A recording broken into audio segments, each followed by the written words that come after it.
Some of you may be new to PDF patterns, and if so, you might not be familiar with exactly how to manage the printing and everything that goes along with a PDF pattern.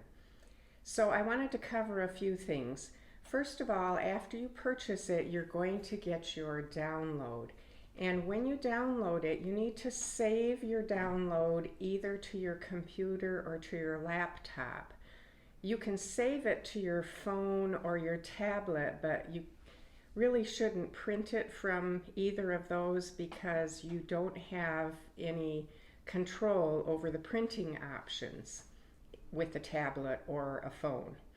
So sometimes when you download it, it will pop up in Adobe Preview. You need to have it in Adobe Reader, not the preview mode. If it's preview, there will be a little indication up here in parentheses that says preview, and that is not where you want to print from.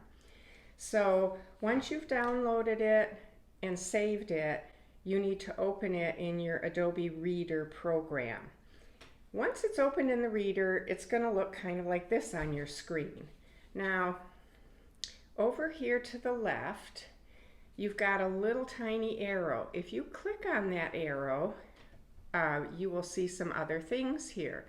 This one that looks like 3 stacks of paper is layers, and if you click on that, this Tiffany Thomas pattern is a layered pattern.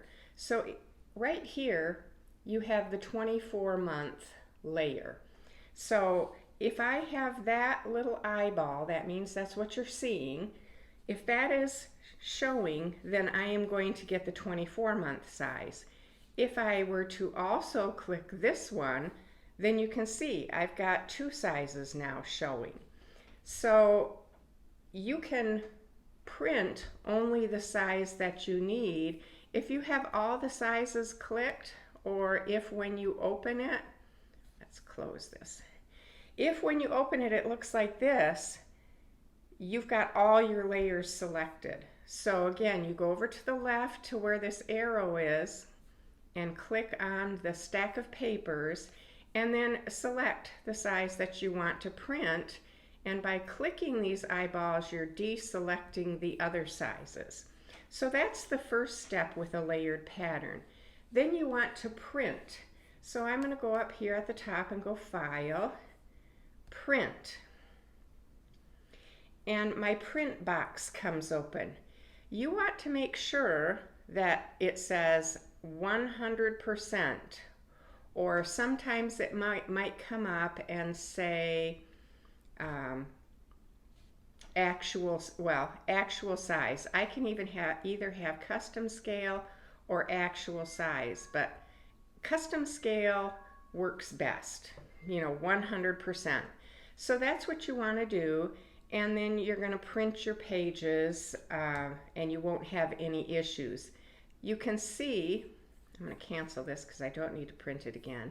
There is a 1-inch square on each box, and you want to check that box and verify. So you may want to just print page number 1, and to do that, again, we'll go to here, print.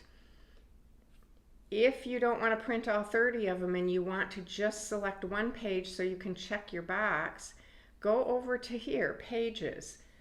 You can either check Current, and that will just print the first page, print 1 of 1, or if you want to print multiple pages, you can select, 1 through 5, and then it would print 1 through 5. But if you just click Current or Pages and select just 1, print the first page and verify that your 1-inch square is 1 inch.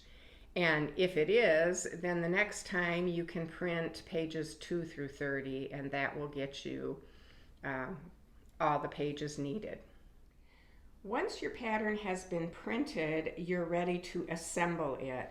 And a lot of people find this to be a very daunting task.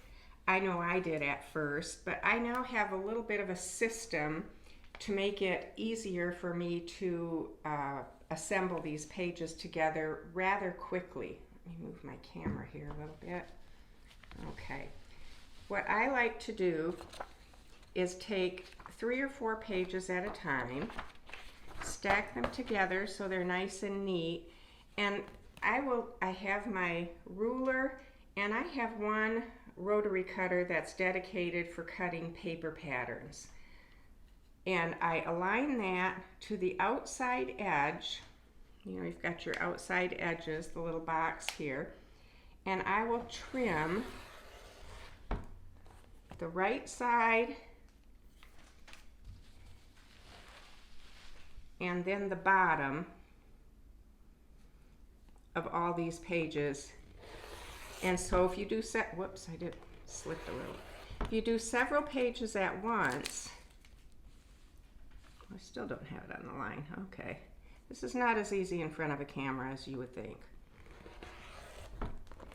So by doing several pages at once like that, then I will come back and, well, I don't have A, B, C, but I would assemble the ones that go across all at one time, overlapping them and then taping them together here. After printing and trimming the paper pieces on 2 sides, I then pull up the instructions and will look at the assembly diagram. So on this Tiffany Thomas pattern, you can see, hopefully, that you assemble A, B, C, D, E, F, G, H, I, J. So I will assemble and tape these together first, tape each of the rows, and I've done that for you here. So I have A, B, C, D, E, and then I will overlap the next piece, which is F, G, H, I, J. This is hard to do and get it all on the screen, but hopefully you can see this. And once those are aligned, you can tape those pieces together.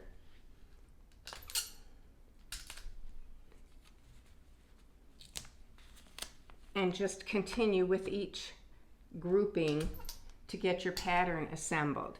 And obviously after your pattern has been assembled, you can cut around the pieces that you will be using for the view that you're making.